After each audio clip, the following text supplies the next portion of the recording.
Hey everyone, this is Clay with Nanobot Rock, bringing you the best local and independent music from around the world. On this week's mixtape, we dip our toes into the political waters, a brief discussion about Hamilton and Kanye. We also discuss being attacked by birds, chestbuster hot dogs, and some of your favorite music to listen to during the summertime. We also discuss the tracks Je Pense à Toi by Dragón Criollo, Vicky by Let It Come Down, Oolaloom by Lehning, Unready by Gordi, and Fall in Love by Moaning. This is Nanobot Rock Mixtape.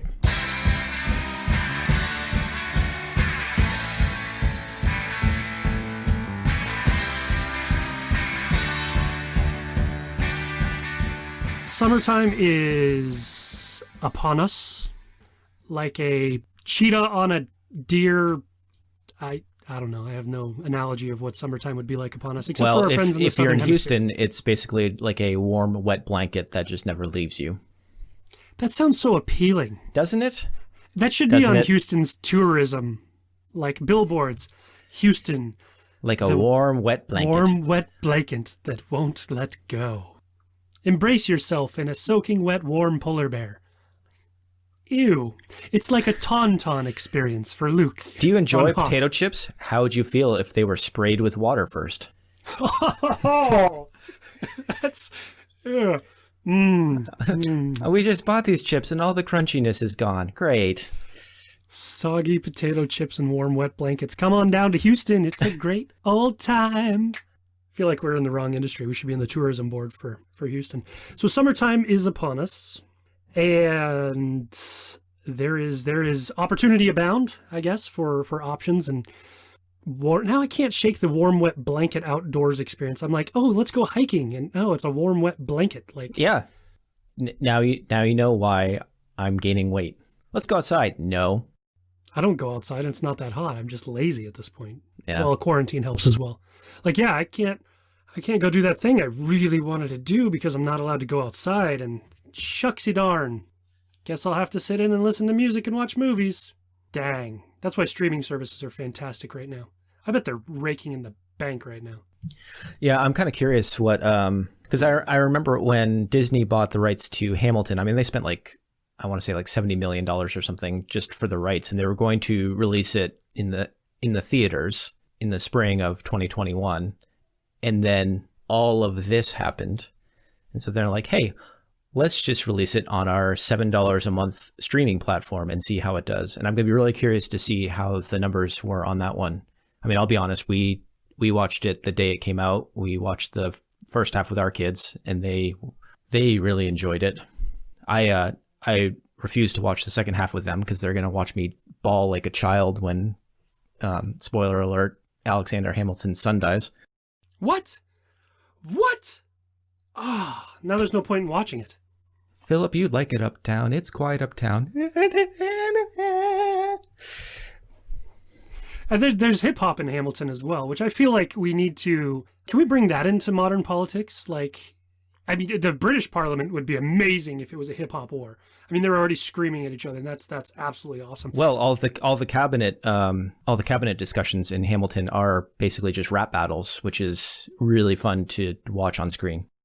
And it's the early days of the United States, so it's in North Philadelphia border. No, different kind of... I mean, I better stop or I'm don't bring Fresh Prince into this. Well, but if we had I don't know, Nancy Pelosi and Mitch McConnell rap battling, it'd probably be a lot. C-SPAN's ratings would be through the charts. That would be awesome to watch. But how would that go once Kanye becomes president? You know, because he's running. So how does he's gonna veto everything with his lyrical stylings. Like, look, I know that the military budget needs planning and all, and that's really awesome, but I want to talk about this infrastructure infrastructure plan. Like, this bill is the greatest bill ever, and all respect to the military spending plan, but this infrastructure is the best plan ever created. That's exactly how that would go, right? Beyonce had the best census of all time. Was that a mail-in census or was that an in-person census? I've heard that there's flaws, and I'm moving on from politics too. So if you like it, then you should have circled the bubble in it. If you want it, then dangling Chad on it. That's a 2000 reference for all the kids out there, for the Florida voters. Hey, looking at you. It's a pregnant Chad. It's a dangling Chad. So he can't, look, he who shall not be named. Voldemort? I'm not even going to give Voldemort. I'm not even going to give him the decency of naming him. And if you want to know why, go back and read my review of Kanye. I have some opining upon which I elaborate. But summer is well upon us, Clay. And so we're going to just circle this right back. I'm not even going there. Like, I don't. We really want to bring politics into this, I can tell.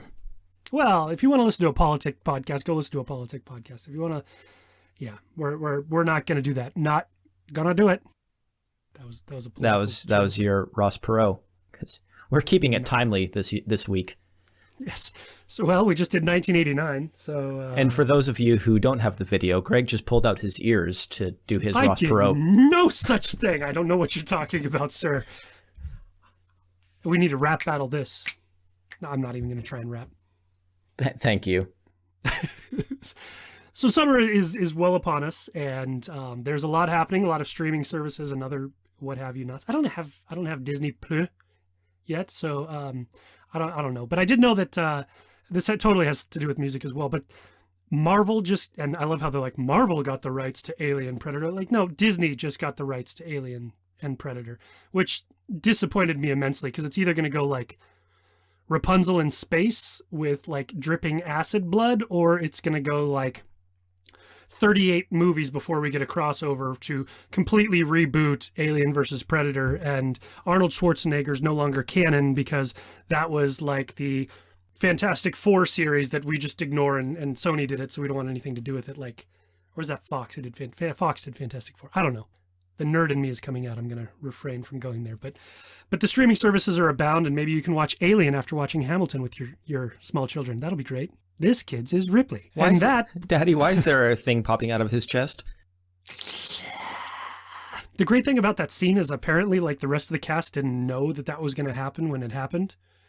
So the looks of fear on their faces are genuine, because they're like, oh my God, something just burst out of this dude's chest. Like, I'd have loved to be on set that day. Which brings me to my point of summertime. And like chest busters, hot dogs on the grill, and that'll ruin it for you. You're welcome. I really want to make some chest buster hot dogs now. Hello, my baby. Hello, my darling. Hello, my ragtime girl. So summertime is upon us, and I'm curious because I remember years ago, I'd always have mixtapes for the summertime, or I'd have a particular album that was like, it stood out to me, and it was forever ingrained as part of the summertime for me. Did you ever have anything like that, a mixtape or an album that just like, it just holds true to summer for you? Like you could go back to it now and be transported to the pre-Zoots backwoods of Maine? Well, before we get back to that, I want to circle back to the whole Nanobot rock needing to now do PR campaigns, because there needs to be a brand of hot dogs called Chestbuster hot dogs. They could just be, like completely full of sodium and everything else that hardens up your arteries. When you eat it, it feels like your chest is going to bust. Until somebody has a heart attack eating one, then you get sued for blatant advertising. I don't know what it would be at that point. Truth in advertising. But somebody's going to sue. But to answer your question, I don't know as I necessarily had a dedicated mixtape to the summertime. I feel like it's a term I bring up a lot, songs that we review or things that we talk about in the podcast. Like, oh yeah, this is such a great summertime song, or a great song for your summertime mix. But growing up, I don't know as I made dedicated summer mixes. I feel like a lot of it was I consumed a ton more music in the summertime. So it would just be, I'm out of school, I'm just listening to music nonstop. I've got MTV on in the background. I've got hours of MTV videos that I'm watching before it gets warm enough in the backwoods of Maine that you can actually go to the lake and not freeze, even in July. And then I also think a lot of it was you just shared more music with your friends at that point. Like you're driving around more places as you get older, or you're going over to your friend's house, and it's like music is always shared by word of mouth a lot of the time. So it's, hey, check out this new album. And, you listen to it and you're like, oh my God, this isn't something I ever experienced before. So there's so much more input, I feel like, in the summertime. So you have more time to do it. Yeah. That's what it was. So it's a failure of the American education system yet again. in that you're not having the time to share and collaborate with your classmates and friends. So when summertime rolls around, you could really be yourself and enjoy music. Rebuttal, sir. I did have a fantastic class in high school called the History of Rock and Roll. And one of the projects in that class was to share music with people. And so we actually had to, A, we had to do a report on someone and share examples of their music. But B, we also had like bring your favorite albums to school day, and we would just play them in the auditorium and share each other's music. So. And everybody brought Guns N' Roses? No, that was when I got first introduced to Prince and real legit Nine Inch Nails and more of, I'm trying to remember some of the other bands. Those are the two that stick out. But what was your research paper on? Who did you research? What band did you? The great American rock band U2. Disclaimer: they're not actually American. Shh! Don't give it to them. Make them go look for it. Yeah. And of course they have Joshua Tree. That's in California. That's about as American as you can get. That's right. And Angel in Harlem. See, they're American. Yeah. Yeah, I know. I did my report on them, and that was when the class was in between the Zooropa and Pop albums. So my paper ended on a very interesting note. Where's this band going to go? They're going to amount to nothing. Well, they had already been something at that point, but then they were going through their weird electronic phase. So to all of our educators out there, history of rock and roll and or U2. Any music, U2, any music that your students wish to learn about is a ridiculously fun sounding class. I wish I had something like that. I mean, we had creative writing. We had, I don't even remember. We had, okay, so yeah, we didn't have history of rock and roll. We had a modern history class, which was kind of Vietnam to present, which I was super interested in because the teacher who came in the first week was like, you know what, if you show up, you pay attention and you engage in conversation, then I'm going to pass you. We're going to talk about a lot of things, especially the culture and music from the Vietnam era to present, which was monumentally important to worldwide culture, let alone U.S. culture. And after 2 weeks, he left the school because he didn't like the politics. And we got some other guy who was just basically like, read this chapter, take this test, and you might pass. So we didn't even get to touch on music. So it was massively disappointing. That's a lost opportunity right there. Real quick, when you have to think of any war movie that takes place in the Vietnam era, what is the Fortunate Son. Yes. Creedence Clearwater Revival. Yes. And a helicopter coming over trees. That's all it is. I know exactly what you're asking. Any Vietnam era show, movie, anything is Fortunate Son by Creedence Clearwater Revival. Absolutely. I was just waiting for you to throw a curveball like, hey, Jude. I'm like, no, that's not what I meant. Ain't no mountain high enough. Smokey Robinson. But I wish we had a class like that. Instead, we had adventure water sports, which was whitewater rafting and scuba diving and kayaking. See, we all have our things that others wish they had. That was fun. I learned how to, roll a kayak and scuba dive in Colorado for all those ocean trips we have readily available to us. But in the summertime, when I wasn't kayaking and scuba diving, we'd drive around and we had this just old dilapidated van. It was one of my friends. The thing was busted up. It had all of our hockey gear in the back, so I'm sure it smelled amazing. But we'd drive around and we'd listen to Sublime on tape. We got our hands on a cassette of it, and that was just one summer. Like, that was all we listened to. And we'd go through the A side and we'd finish it, and we'd come out, flip it to the B side, finish it, flip it back to the A. And by the end of it, by the end of the summer, this thing had been listened to over and over and over and over again, so much so, and it had been left in this van with, the heat and everything, that it eventually just got to this, I don't practice Santeria, I ain't got no... And we were still jamming out, singing at the top of our lungs with the windows down. I'm sure there's old people on the sidewalk going, you young whippersnappers and your music today.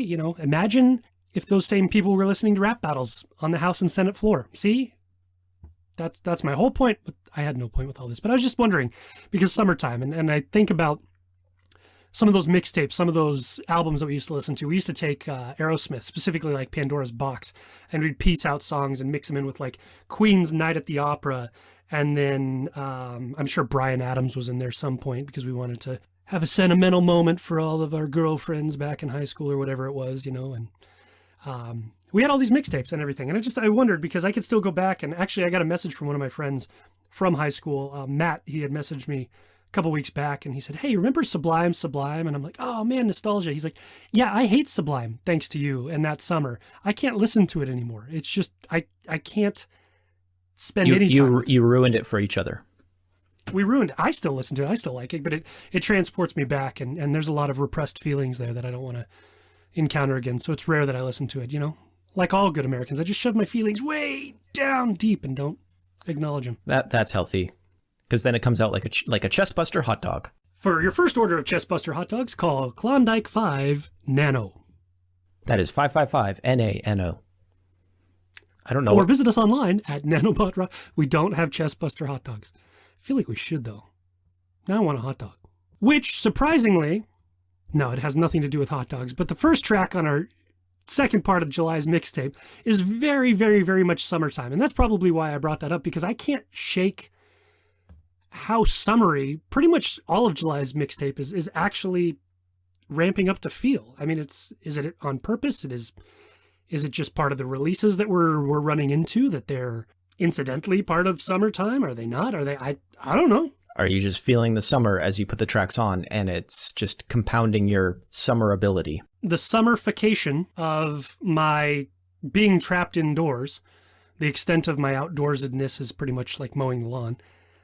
But the summertime, there's certain sounds that can almost just like those old mixtapes, just like those old albums that you'd listen to during the summertime. There's sounds that just inherently feel very summery. And I guess a lot of those may be tied to the ingrained rhythms, and specifically with this track that we're going to talk about, that island sound. I mean, maybe that's why Sublime and 311 were so big. It's because, 311 in Nebraska in the summertime, might as well get something that's a little islandy feel. It makes you feel good. It makes you feel... Well, you want to be transported somewhere. Transported somewhere via music. And Clay, I'm going to let you talk all about this track. Love to. The wide-eye stare that I just got out of it. The reason I said that is that this first track is Je Pense à Toi, which Clay is very fluent in French, so he will be good to go on this. What does it mean, Greg? Basically, it means I think of you. Je Pense à Toi. By El Dragón. Criollo. Criollo, which is the translation to the Creole Dragon. So in English, this track is I Think of You by the Creole Dragon.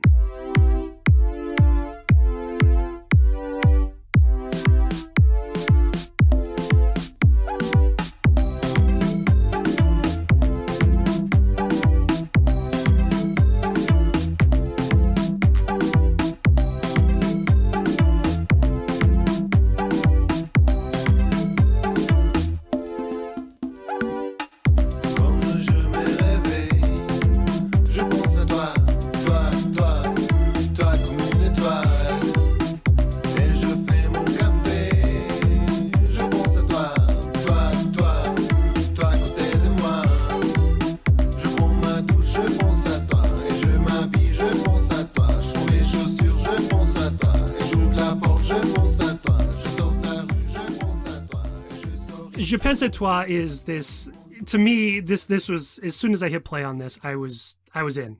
I was wholeheartedly into this track. Just say it, Greg. It's a banger. It's a club banger.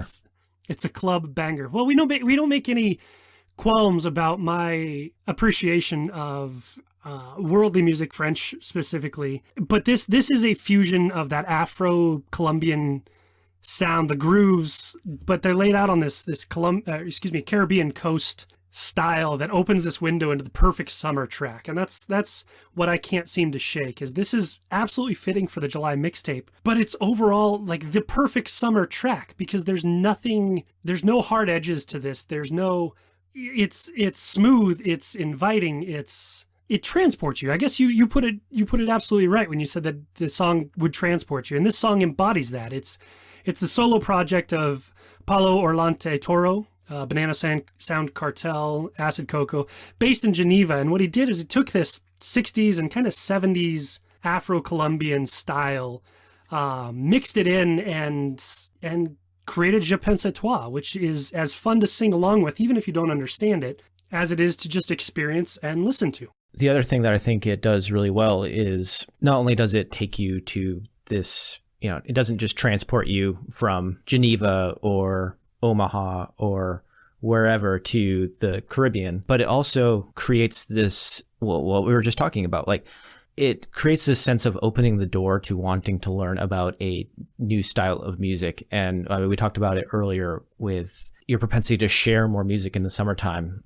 And I'm not saying that I'm going to go basically just gorge on Antillian pop now, or zouk, if you will, but I'm spending more time with a style of music that I hadn't normally. And like you said, like it's fun, and it's a great way to experience a new summer sound without having to put Sublime on repeat for the 100th time or listen to yet another Jimmy Buffett song. Like it opens the door to a whole new style.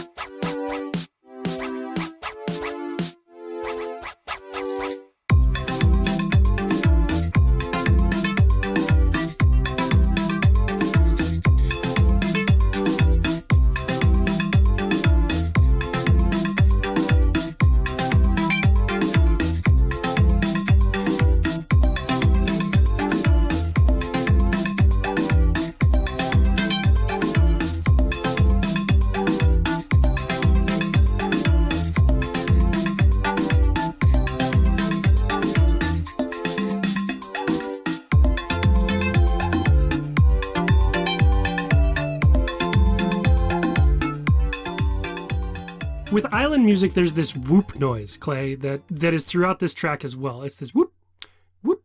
I don't know what that is. It's ingrained in a ton of island music, and it's present here. That makes me happy. Like, it's the little subtlety in this track of whoop, whoop, and then you're going, Je pense à toi, toi, toi, and you're singing along with it, and you're like, yeah, you, in French, and all of a sudden, you're speaking French because you're singing along with it. But this is, if you were to take happiness and create a viaduct for it sonically, this track does that for me. And it's this, as it was put to us when we got this track submitted to us, it's this affirmation of the joy of living with this sparring African guitars, kind of this nonchalant French disco vocals, and then this sampled percussion that's happening. And it embodies this Afro-Colombian party that we're all invited to, and it speaks to the international language of music that you don't need to necessarily understand the vocals to understand what's going on. I like that term, the sparring guitars, because that was one of the things I noticed right away listening to this. And again, listened with headphones for full effect. You've got the sparring guitars, but they're like competing with each other in the different channels. So like you get these really great little interjections of sound as you're kind of gliding along with the beat, which just adds to the element of the listen. It does, and this is one of two tracks on a split 7-inch with, I'm going to mispronounce it, but La Hunga, Cumbia del Desetro. I believe stick to French, Greg. Yeah, French is all right. So, La chanson d'été parfait is what I have to say about this. Parce que pour moi t'es une chanson d'amour et je rêve que je pourrais un jour arriver à monter dans mes bras et t'embrasser ou deux ou même 3 fois.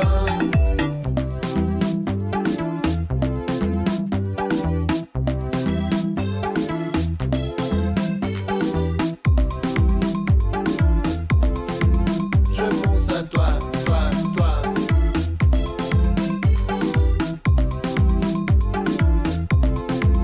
Je pense à toi, toi, toi.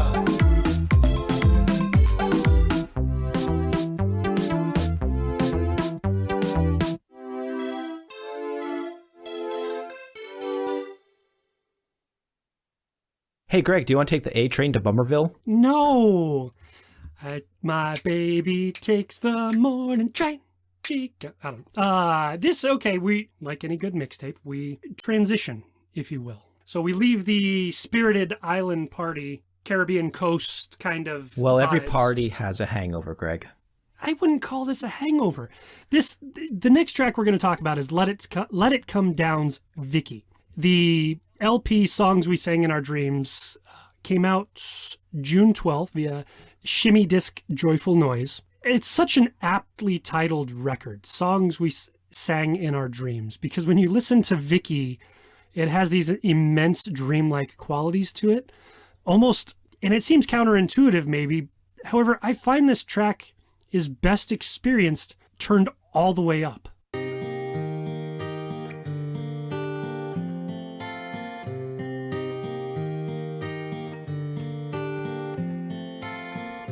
Why do I keep opening this door? I let you in, but I know I shouldn't anymore. It's the same old story that doesn't have an end. I tell you, Vicky, you're not my friend. Again, it's that style of headphone music. There's something really kind of subtle with the song that you don't notice necessarily the first couple times listening to it, is just how smoothly and gradually the song ramps up. I mean, you're starting out, you've got the finger picking acoustic guitar. You've got Zan Tyler's kind of soft crooning style melody singing, but then with each new bar or stanza or whatever, like there's just a little bit extra. And then the next time there's just a little bit more. Like they're playing the guitar a little bit louder, or they add in an extra instrument, or the drums start to come in, and then just it just keeps picking up as it's gaining momentum throughout this track. And you just feel that emotion building. Your vicious tongue infects my open wounds. Vicky, leave me soon. You're not kind and you like to sex all the time, kill my joy. When I hide, you still find my disguises don't shine anymore.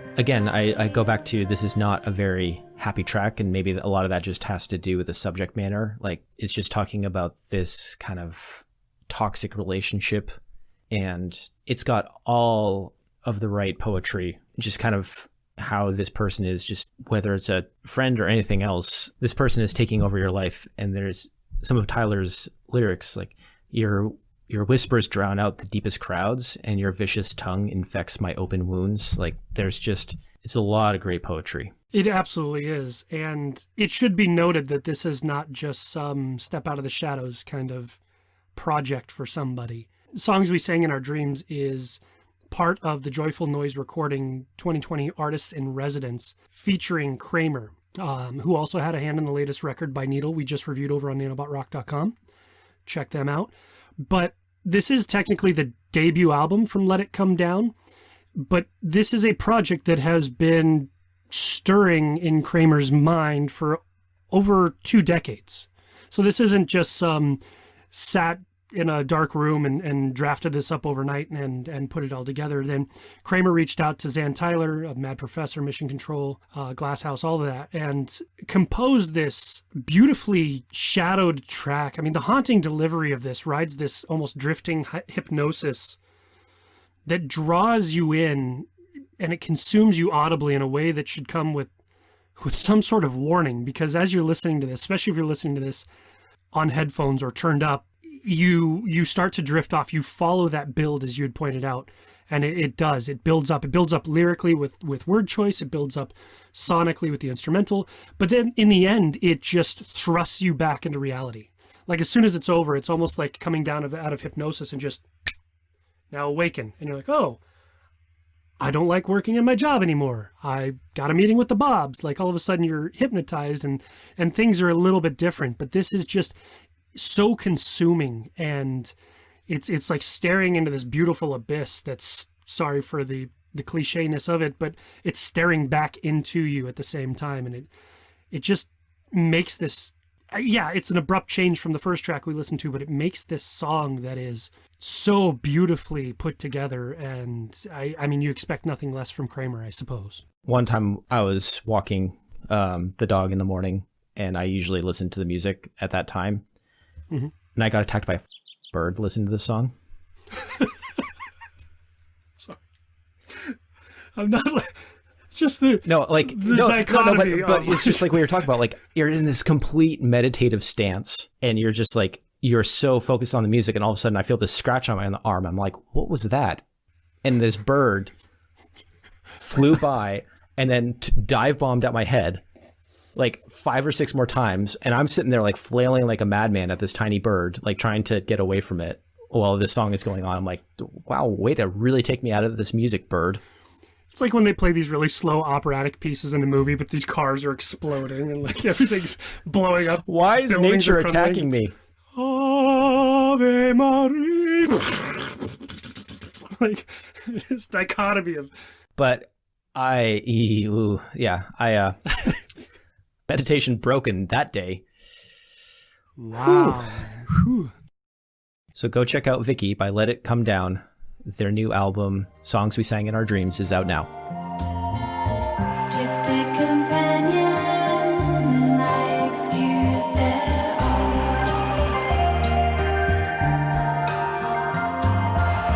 Toxic companion, I excused it all.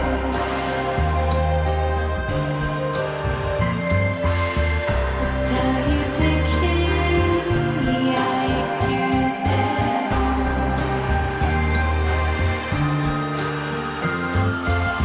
I tell you, Vicky, I excused it all.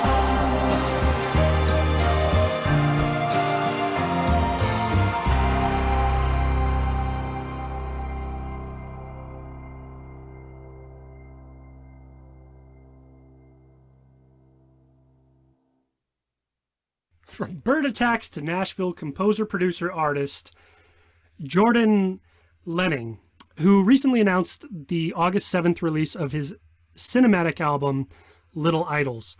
You could tout the accomplishments here of Lehning, you know, writing and tracking string arrangements for, I'll just throw it out there so you have an idea. Casey Musgraves, Burt Bacharach, ladies and gentlemen, Burt Bacharach, Brett Eldridge, Leon Bridges, to name a few, but I think that it would be unjust to come in under this veil of previous accomplishments. And I think that I specifically, I really want to focus on him and this track, as we normally do, but this stands alone in such a profound way that it almost should be isolated from his previous accomplishments. And anybody who disregards it for those accomplishments or in light of those accomplishments, I think would be completely mistaken. And we're talking about Jordan Lehning's Oolaloom.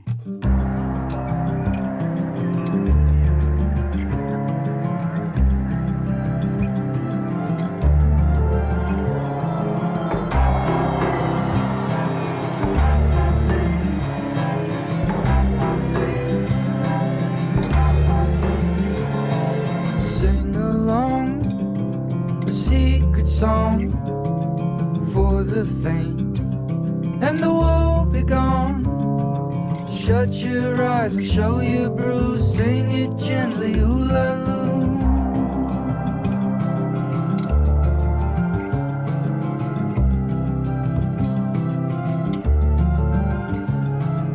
Keep your light on tonight, in case the sun doesn't rise. I'll be waiting under moon, singing gently, Oolaloom. Well, it's such a different sound. And I mean, like the first time you put this song on, like it basically to me sounds like early to mid 2000s Radiohead, where it's just got that weird syncopation and time signature where you're just kind of constantly off balance, but then throws in all of these really fun, quirky, weird Andrew Bird style horns and other sounds. Like it's layered in such a unorthodox way that it's hard not to put this on and just almost like Vicky, where you kind of get sucked into a different consciousness as you're listening to it. Fortunately, I did not get attacked by any birds on this one. Which is good. It would have probably made for an even more interesting parallel there. This one it colorfully kind of melts away everything around you when you're listening to this, especially if you have headphones on. But he explains that the concept of Little Idols, which again is coming out August 7th, it's meant to kind of feel like a short film. And when you put that with Oolaloom, you start to really feel it out and you can start to understand it. As Jordan Lehning explains, the main character addresses the audience, imploring them to sing along a secret song. That then sets in motion the events to follow. The music was written and recorded first, and once he understood the purpose of the song in the context of the record, the lyrics came together rather quickly. It's interesting because the street sounds that are heard throughout it, and that acoustic guitar and the percussions, the keys, the upright bass, all of that, the winds that you had mentioned, Clay, feels like it could very well land squarely in an Apple commercial. Kind of like the way that Cosmo Sheldrake succeeded with Come Along in its whimsy. This too feels slightly whimsical, yet justifiably important to the message that it's creating. Well, it's got some pretty heady subject matter, which makes me pause at it being featured in an Apple commercial. I mean, you kind of alluded to it a little bit, where what's coming is this affair between an older woman and a younger man, which is basically what the entire album is predicated upon. So I don't know, maybe it'll be a fun video to show the new frame display ratio rate for an iPhone 12, but there's just all that weight behind the song that to me makes it feel like it would be hard for it's hard for me to see that.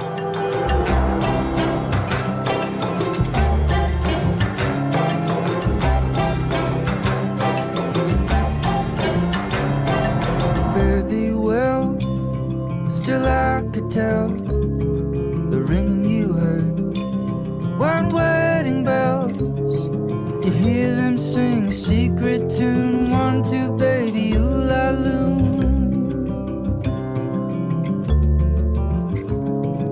Shut your eyes and show your bruise, sing it gently. The weight of the content of this song is balanced, I'm just going to say brilliantly, with the landscape that's developed instrumentally throughout. And you can quickly lose the subject matter in the instrumentals, and kind of, it feels, I was going to say, paint me like one of your French girls. It feels very like French countryside. There's such a romanticism about the way that it's put together sonically and audibly, that when you start listening then to the lyrics and you start to piece it all together, it creates a very cinematic experience in just this track. And Little Idols is, as he pointed out, meant to embody that. And I think that Oolaloom is a flagship for those who may not be familiar with the sound, but it's something that when you start listening to it, you can really quickly go, I want to hear the rest of this. I want to see the rest of this short film play out. I want to feel the story here.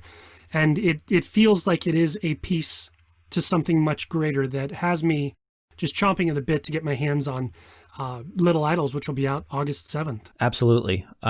Just listening to it, I want to know more. And again, that's what a good single is supposed to do. But for somebody to create just a single that makes me want to hear the rest of this story is a testament to the kind of vision and planning that Lehning put into this album. And no pressure. If the rest of the album doesn't match the way that this fits into it, honestly, I'm going to be pretty disappointed. I want to hear this be, rather than a single that gets you hooked to go buy an album that doesn't sound anything like it, like we see all too often anymore. I want this to be one brick to the larger foundation and construct that is this album. So I'm eager to hear it. I want to get my hands on it, and I will, not gonna lie, I've got pretty high expectations for Little Idols. For now, we have Oolaloom. Don't disappoint us, Lehning. Me and you, bye bye, baby, Oolaloom.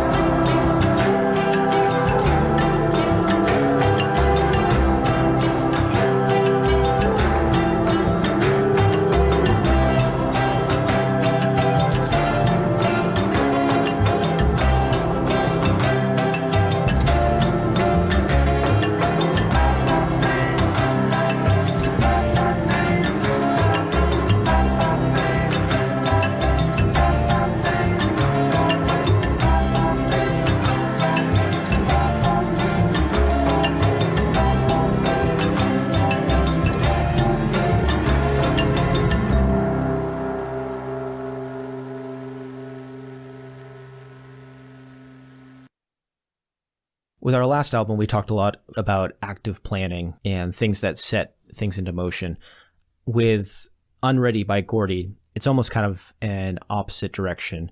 Her new album, Our Two Skins, came out on June 26th, but the song Unready was conceived a couple years prior. It actually was written in 2017 when Gordi recorded the rough voice cut of it, but it took refining and kind of going through the process to come up with this song. And what she said is that the song didn't even fit into the music that was on the rest of the album, but I gotta be honest, I'm really glad that this one made it in. Oh, the ground underneath my feet was cold. I wasn't looking for you.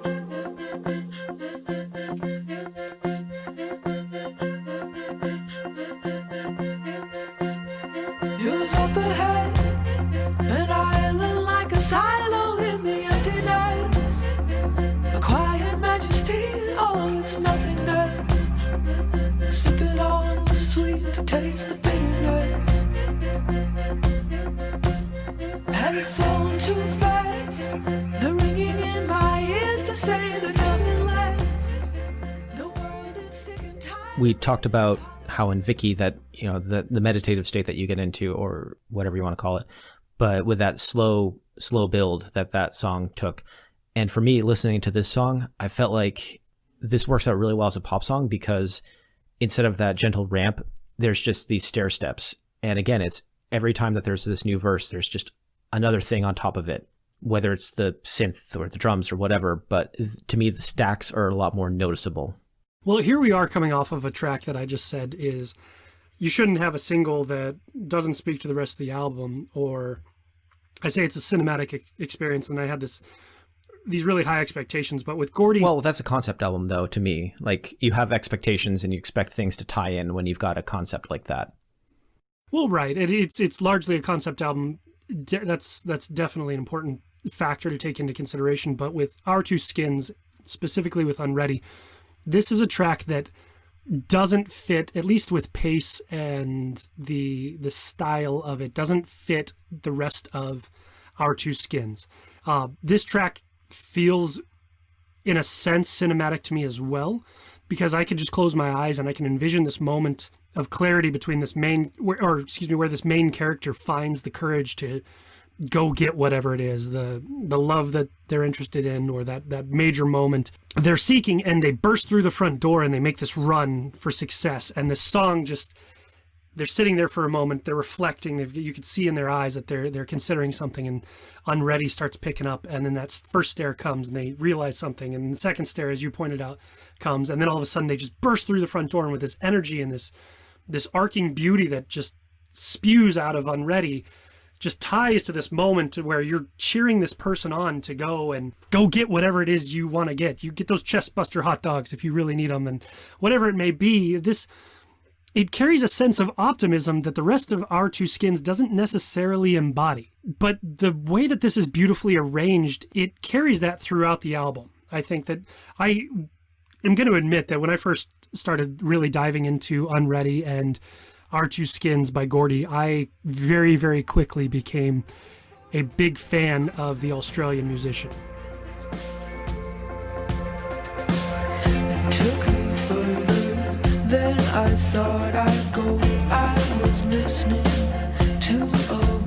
I know. Said take me down another way. And going on and then you're feeling like you're nothing. Wanna hold it in your hand, but it's always on your shoulder. I know. You know where I have been. Oh, the ground underneath my feet was cold. I wasn't looking for you. Give me less than comfortable, 'cause I'm not looking at you. I was always ready, but unready for what this might do. I was always ready, but unready for what this might do. Unready is an incredibly motivating composition, and the video, I think, embodies that in many ways as well. It lifts us up at a time when arguably we need it most. I mean, it's incredibly uplifting, and the ability, I want to hear that rough cut that had been laid down in 2017 of the vocals, because I want to hear in its infancy where this all came from. And with Gordi's vocals, I mean, with how big of a fan I'm becoming of her style, Sophie Payton, aka Gordi, I want to hear that just raw, unreleased, unedited piece to it, to hear the true heartfelt passion that was this track in its infancy. Well, and what was interesting to me was that she pointed out that the song was recorded in slightly a higher register than she's normally comfortable singing. So it just kind of created that level of discomfort. So yeah, like it just puts you into this place of, well, maybe you're even unready for this song because it's just something that's just a little less comfortable for you. So you're just calling people out. And if you don't like this, then you're just unready. There's no way to improve and change and grow than through discomfort. Or parliamentary hip-hop arguments. Word. So check it out. Go listen to Unready and spend some time with Our Two Skins, which was out June 26th on Jaguar. Really hear the presence and the full-bodied sound of Gordi. And it definitely caught notice. I mean, before all of this happened in the world, she was scheduled to go out on tour with Bon Iver, and that kind of got pushed aside. And she even said that back in April that she was returning to her former profession in the medical area. This has disrupted a lot of people's lives. So yeah, definitely go check it out and encourage some more fantastic music out of this artist. Double badassery, medical field, and this absolutely gorgeous musical vision. Thank you, Gordi, for the music, and thank you for your medical profession. Keeping us all going right now. We need it. Oh, the ground underneath my feet was cold. I wasn't looking for you. Give me less than comfortable, 'cause I'm not looking at you. But I was always ready, but unready for what this might do. I was always ready, but unready for what this might do.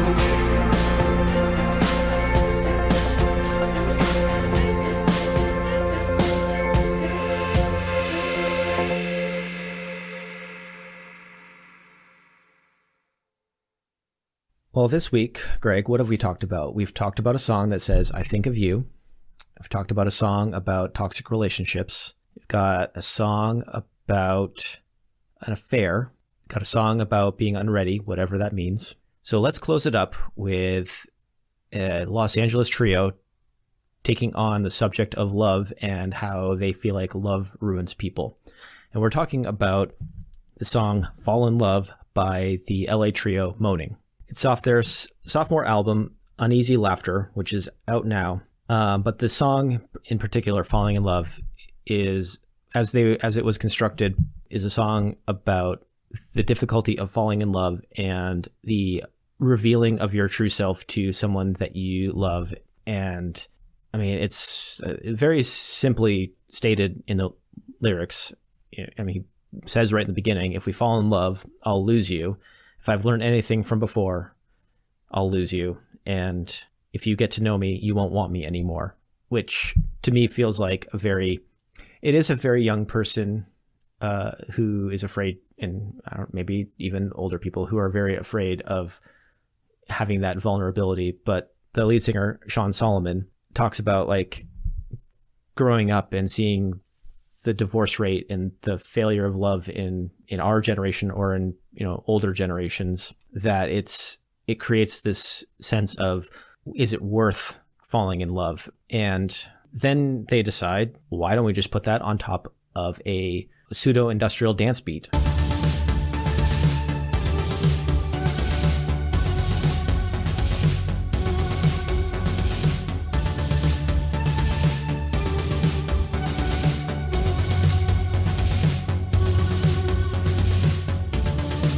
If we fall in love, I will lose you.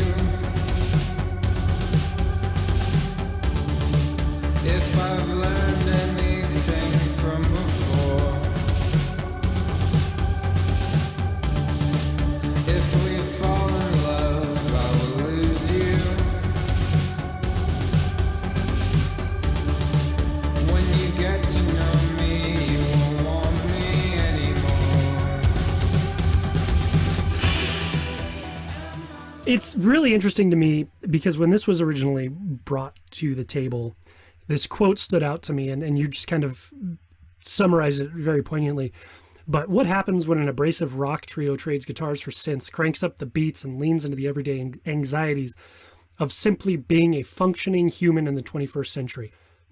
To which I would say, why do we need to ask about three people when that's virtually every human being right now? However, Fall in Love embodies that in a way that feels very personal. It's almost like it's your track. And the way that this song builds and is put together, to me, felt very Editors, but without Smith's vocals, which is a really good thing because the execution of Moaning's sounds lifts up when Editors normally drop down. So when the Editors go low, Moaning goes higher. And I think with Sean Solomon's vocals, Pascal Stevenson and Andrew McKelvey, I think the way that they put it together, especially just as a trio, creates a very big sound that feels like it fits nowhere else than Sub Pop Records, which is where they are with Uneasy Laughter, which came out March 20th. It's got this very ever so slightly left of the beaten path kind of style that is, we see the world in just a slightly different way, and we're going to portray that in the way that we execute this. And Fall in Love, I think, does a solid job of that. And at the 3-minute mark, there's this breakdown that really set it over the edge for me, which it solidified the track and it solidified Moaning for me. And I think that if you have never listened to Moaning, I think Fall in Love is a hell of an introduction to that.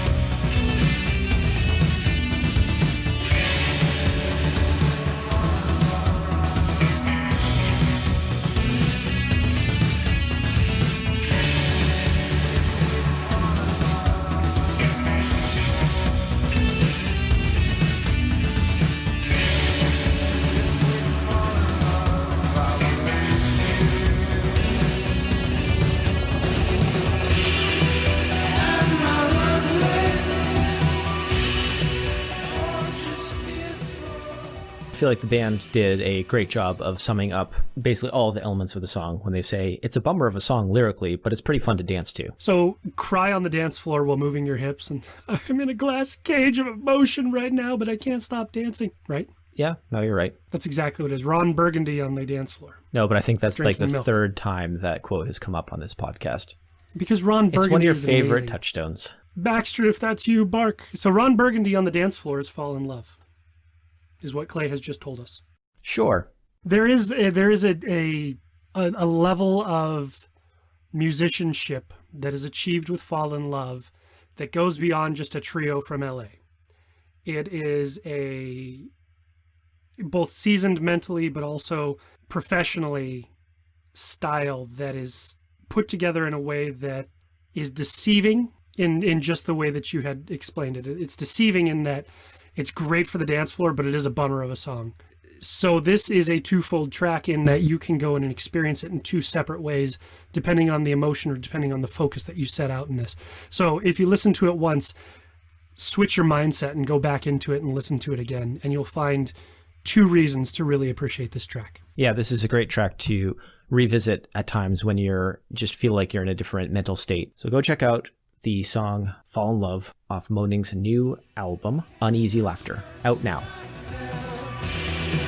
Is it hopeless? Will you change my mind? Do I want this or should I carry on? How do you carry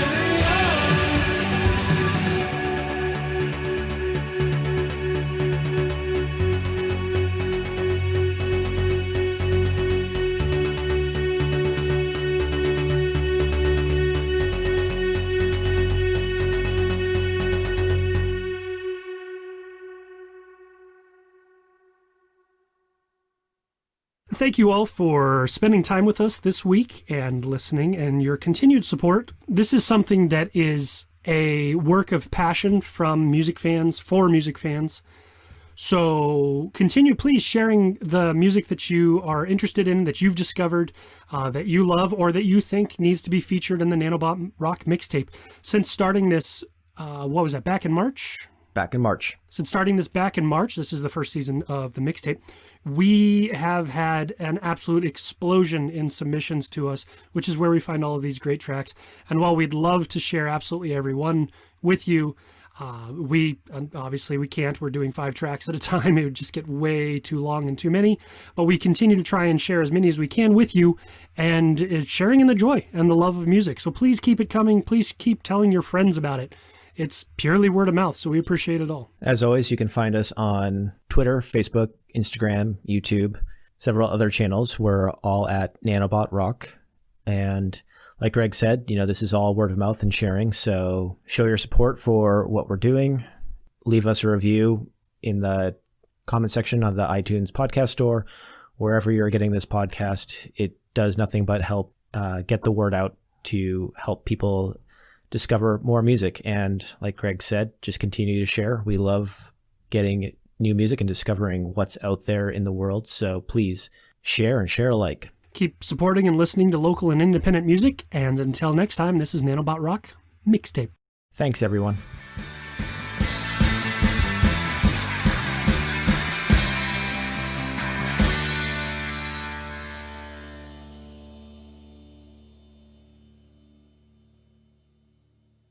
And I got attacked by a bird listening to this song.